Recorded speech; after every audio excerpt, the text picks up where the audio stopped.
Bonjour, ici Brigitte Langevin, experte en éducation au sommeil.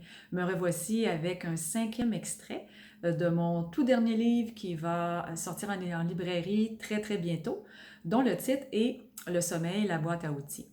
Je réserve tout un chapitre sur les tempéraments.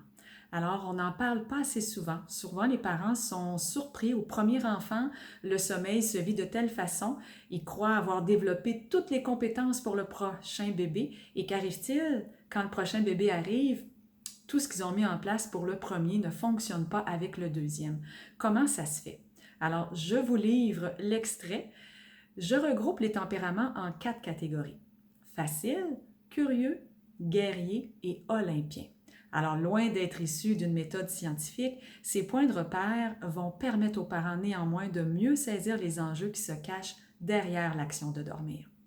Le portrait que je vais présenter dans ce chapitre-là de chacun des types de tempéraments est en lien avec l'activité dodo et non pas la personnalité générale de l'enfant.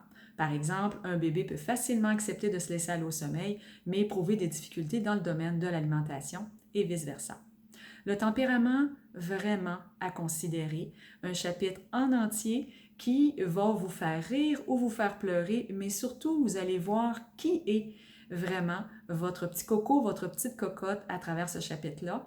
Et quand on connaît le tempérament, on n'est pas surpris de devoir y aller de cette façon-là plutôt que de cette façon-là pour son apprentissage au sommeil, s'il y a lieu, bien entendu.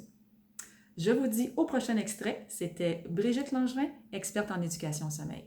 Au revoir.